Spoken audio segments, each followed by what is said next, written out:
The smell of floor wax and old paper hung in the air as the attorney slid a thick folder across the mahogany table. My father smiled, my brother laughed, and my stepmother folded her hands, as if she were about to witness something inevitable.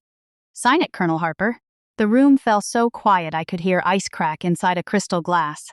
I looked down at the yellow tabs marking every place where my signature was expected. No explanation, no discussion, no choice, just obedience. The family trust meeting had already become a public execution. My father leaned back in his chair. "You've spent 20 years playing soldier," he said. "It's time you let people who understand money handle family affairs."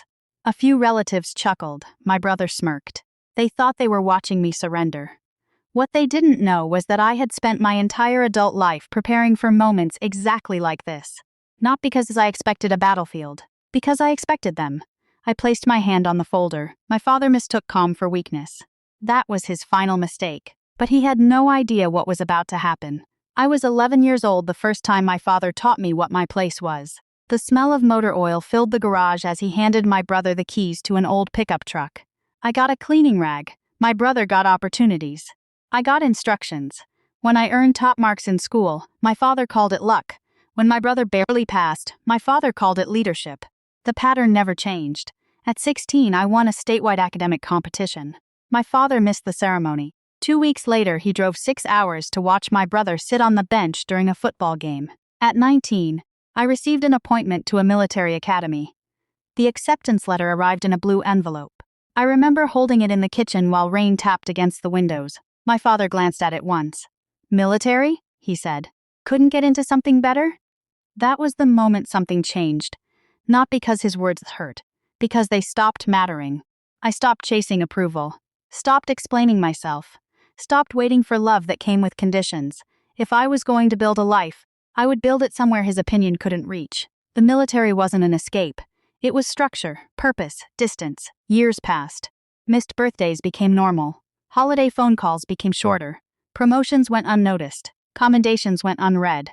One year, I mailed my father a photograph from overseas after receiving a Distinguished Service Award. The package came back unopened. Returned to sender, that box sat in my closet for years, a reminder, not of failure, of freedom. Because the day I stopped trying to earn his respect was the day I started earning my own. The desert heat felt like an oven door left open. Sand found its way into everything. Boots, gear, food, thoughts. I learned quickly that rank meant less than reliability. People didn't care what you promised. They cared what you carried when things got difficult. During my second deployment, a convoy operation went wrong during a severe dust storm. Visibility vanished. Communications failed. Several vehicles became separated. Panic spreads fast. Leadership spreads faster. I remember gripping the steering wheel while sand hammered against the windshield. Calm voices saved lives that day, not loud ones. Afterward, my commanding officer, Brigadier General Marcus Reed, called me into his office. He placed a report on the desk. "You know why your people follow you?" he asked. I shook my head. "Because when everyone else reacts, you calculate." I never forgot that. Years later, I led complex logistics operations involving budgets larger than some private companies, audits, contracts, procurement systems, risk assessments. My father thought I spent 20 years marching in formation. The reality was far more dangerous. I spent 20 years learning how systems worked, and how people hid things inside them. Compared to military investigations in hostile environments, dealing with my family was simple, predictable, personal. The first escalation came quietly. My father called me irresponsible.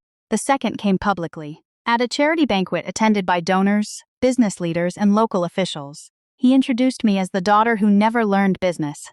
The room laughed. I smiled. The third escalation arrived at the trust meeting.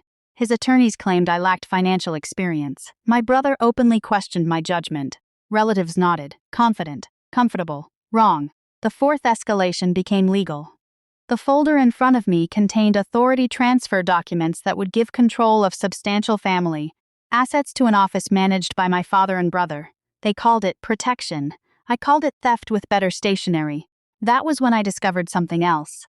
Months earlier, while reviewing historical records connected to my late mother's estate, I had uncovered irregularities, missing transfers, altered filings, unexplained withdrawals. I hired independent forensic accountants, quietly, patiently.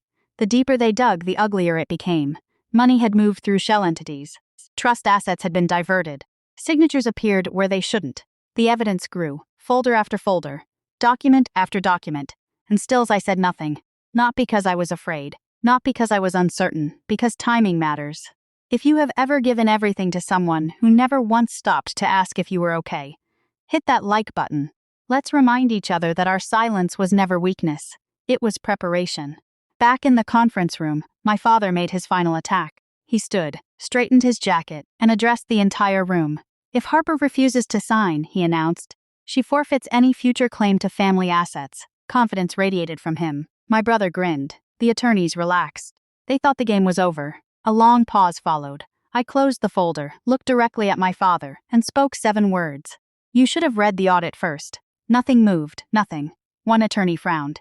Another opened a binder. The lead forensic investigator sitting near the back stood up. He placed 3 evidence boxes on the table. The sound echoed through the room. Thump, thump, thump. Inside were bank records, corporate filings, trust amendments, wire transfers, independent reports, years of evidence. The investigator cleared his throat. Colonel Harper commissioned this review 9 months ago. The room held its breath. My brother's smile disappeared. My father's hand tightened around his chair. The investigator continued. Based on our findings, significant trust assets were improperly diverted through entities controlled by members of this family. Silence changed shape. Now it belonged to them, not me. My father tried to speak. Nothing came out. The second reveal arrived moments later. The attorney representing my late mother's estate produced a sealed letter, a letter nobody knew existed, not even my father. My mother had anticipated exactly this scenario years before her death. Inside was a notarized statement directing that certain protected holdings be transferred directly to me if evidence of financial misconduct emerged. The assets were substantial. The authority was immediate. The language was airtight. My father stared at the document. His fingers trembled. My brother sat motionless. For the first time in my life, they understood something. They thought I had nothing. I had everything. The meeting ended without celebration. I walked outside alone. Cold air hit my face. The parking lot smelled like rain and asphalt. Behind me, lawyers argued. Phones rang, voices rose. I kept walking. No victory speech. No revenge. Just relief. Years earlier, I believed strength meant convincing people to value you. I was wrong. Real strength is building a life that doesn't collapse when they refuse. For years, my father taught me that worth came from approval. What he never understood was that approval is fragile. Character isn't. Money can disappear, status can vanish, power can change hands. But preparation compounds. Quietly, patiently, relentlessly. The people who underestimate you often become the architects of your future because they force you to build without them. And structures built without permission are difficult to destroy. If you've ever been the person dismissed before you had a chance to speak, if you've ever watched someone reduce your entire life to a convenient label, if you've ever sat at a table where everyone assumed they already knew your value, remember this: their opinion was never your identity. Their judgment was never your limit, and their rejection was never the end of your story. Leave a comment and tell me where you're watching from. Stories like this happen more often than people realize. They're just rarely told all the way through. Subscribe and stay with us. There are more stories waiting.